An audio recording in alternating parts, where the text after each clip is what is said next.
Each of the 7 rounds of a cycle is divided into 7 races. 1, 2, 3, 4, 5, 6, 7, at the example of round 4. The development is again analogous to that in the rounds and cycles. Involution starting from the ethereal highest down to the lowest point and the densest material stage, and from there evolution up again with increasing spiritualization. Little is known about the first race of the 4th round. The 2nd race were the Hyperboreans, the 3rd race the Lemurians, the 4th race the Atlanteans, and today we are in the 5th race of the Aryans. Each of these races inhabited a continent of its own, which perished at the end of that race. For the upcoming 6th race as well, a new continent will emerge, and large parts of the existing surface of the earth will sink into the sea, which means that the significance of the much discussed man-made climate change is somewhat relative. Let us now take a closer look at each of these races.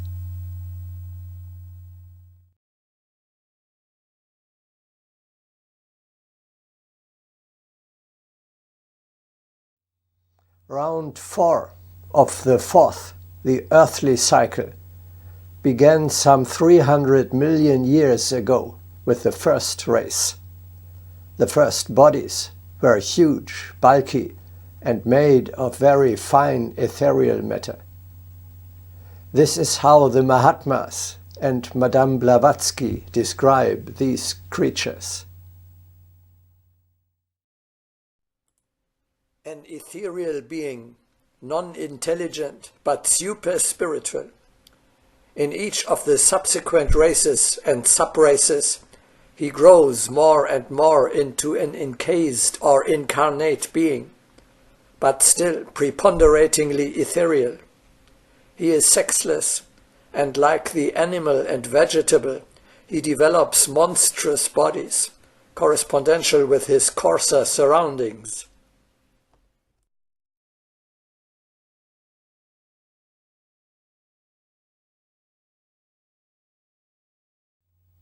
The second race inhabited the Hyperborean continent, which lay around the North Pole and is now drowned. The first 2 races were gods by their spirituality and purity, but had no intellect yet. They were immortal because they had no physical bodies. They were far superior to the present humanity with regard to spirituality. Man is still gigantic and ethereal, but growing firmer and more condensed in body, a more physical man, yet still less intelligent than spiritual, for mind is a slower and more difficult evolution than is the physical frame, and the mind would not develop as rapidly as the body.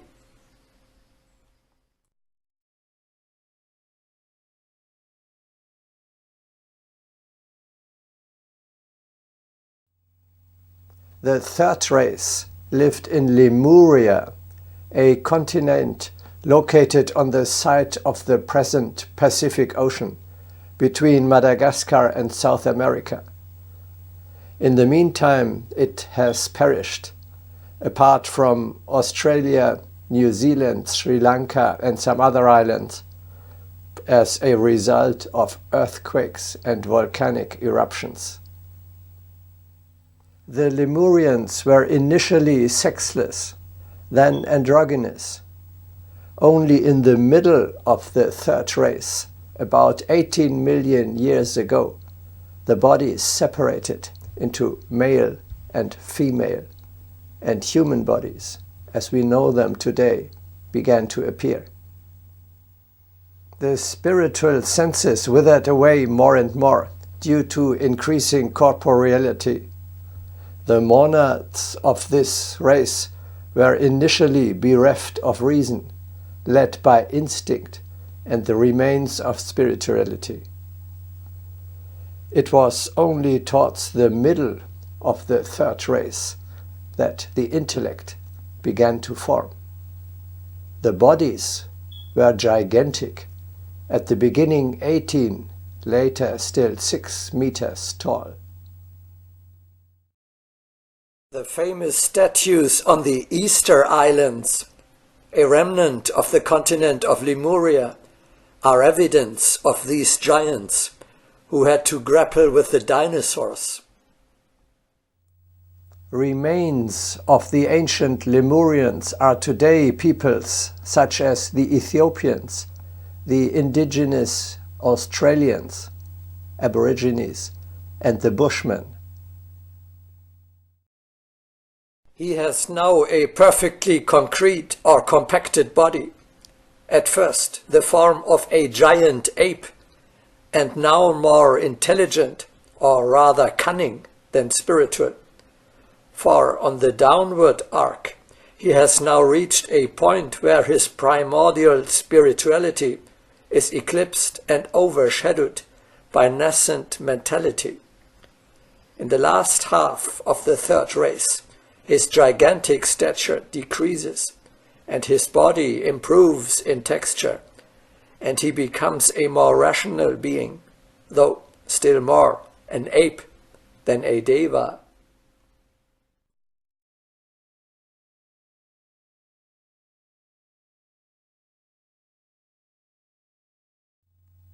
The fourth race, which began 4 to 5 million years ago, lived in Atlantis. This continent was located on the site of the present Atlantic Ocean, between West Africa and South America, stretching as far north as Iceland. Atlantis was destroyed by a flood disaster some 850,000 years ago. There remained a few small islands which perished through subsequent floods. The last of them, the island of Poseidonia, mentioned by Plato, went down through the biblical flood of Noah some 9,500 years ago. The very last remnants of Atlantis are today the islands of the Canaries, Cape Verde, and the Azores. When you visit them on holiday, you can still feel in some places that you are treading on magic, age-old soil. The Atlanteans had a high culture. They already used airplanes powered by ether. The intellectual development of mankind reached its peak at that time. In its prime, about 1 million years ago, the capital, the city of the Golden Gates, had 2 million inhabitants, and the whole continent 2 billion. The Atlanteans were initially giants, about 4 meters tall. Over time, their size decreased to that of modern man. Intellect has an enormous development in this race. The hitherto dumb races acquire our present human speech on this globe, on which from the fourth race language is perfected and knowledge increases. At this halfway point of the fourth race, humanity passes the axial point of the minor Manvantara cycle. At this point, then, the world teems with the results of intellectual activity and spiritual decrease. In the first half of the fourth race, sciences, arts, literature, and philosophy were born, while it is but in the latter half that the spiritual ego will begin its real struggle with body and mind to manifest its transcendental powers. The destruction of Atlantis should serve as a warning to us. Our today's civilization is at the brink of preparing a similar fate for itself. Unfortunately, the present time fully corresponds to the last period of Atlantis. The very same pseudo-prophets and a pseudo-savior, the same wars, the same treasons and spiritual barbarism. We take pride in the crumbs of civilization. The Atlanteans likewise knew how to fly across the planet in order to speedily cheat each other. The temples likewise became defiled, and science became a subject of speculation and dissension. The same occurred in construction, as if they did not dare to build solidly. Likewise, they rebelled against hierarchy and were stifled with their own egoism. Likewise, they disturbed the equilibrium of the subterranean forces and by mutual efforts created a catastrophe.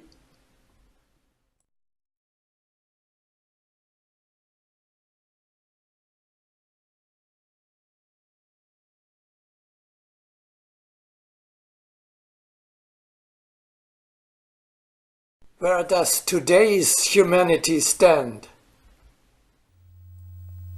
We modern men belong predominantly to the fifth race of round 4, the Aryans, which originated in Asia some 1 million years ago. We have thus just passed the lowest point of the entire cycle. Do not believe uncritically what I am telling you. Consult the straight knowledge of your heart. It will confirm. The intellect, materialism, science, and technology have passed their peak. They cannot show us the way any longer. The spirit is on its lowest point. Today, we are in the very early stages of an awakening, itself slowly liberating spirituality.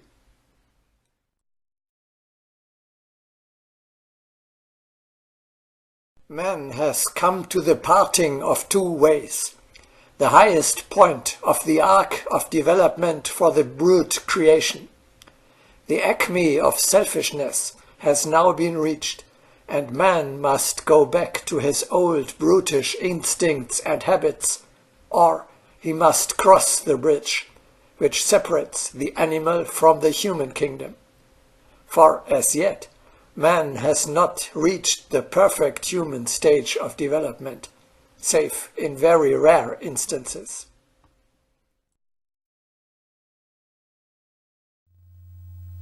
That is why the current times are so hard for the few spiritually minded people.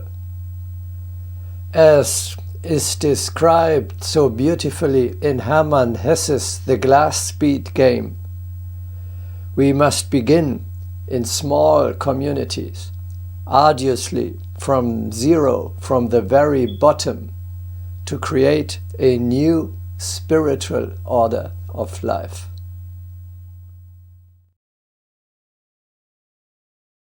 You are now in the first stage on the upward arc of the present age of your evolution.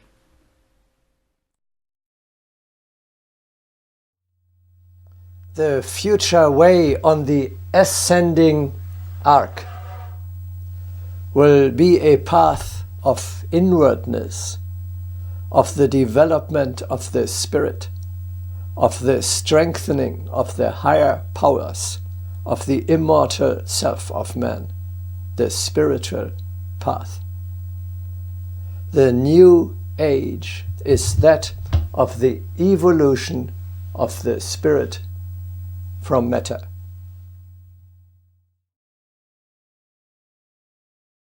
Already more than once the world has tottered on the boundary line between mechanics and the spirit. The present is precisely such a time. Multifarious is the bazaar of material rubbish.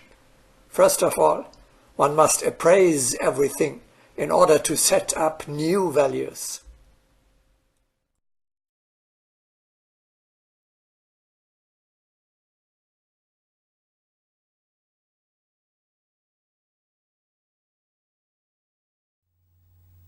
The next step of evolution will be the sixth race of round 4. It is the very purpose of Agni Yoga to prepare humanity for this step.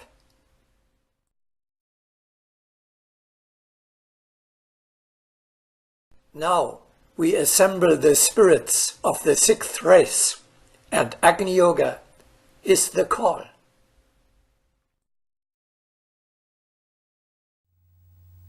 You should not believe that this new man will appear on earth by heredity or on its own somehow out of the blue.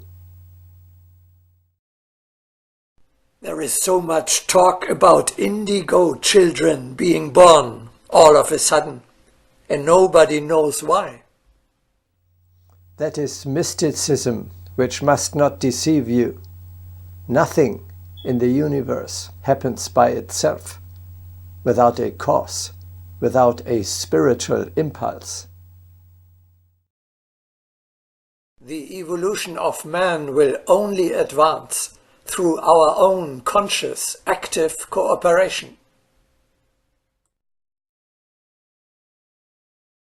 It took a gigantic effort for the last animals to rise from 4 legs to 2 legs in order to become the first humans. Had there not been some trailblazers who advanced on this new, unheard of path, humanity, as we know it today, would never have come into existence. Likewise, the new man of the sixth race will only appear through individual pioneers, transforming into immortal spirits by a heroic elevation, and more old men following their shining example. There is no other way than this one of self-education. Let us not think that the next race will fall from heaven on rosy wings. No, here also one cannot dispense with a laboratory. We welcome it if now thoughts about the transformation of the race are strengthened. For this, we shall not resort to the help of monkeys, but shall turn to the foundations of human nature and add the accumulations of the vegetable and mineral kingdoms. Thus, the human spirit will receive a regenerated garment.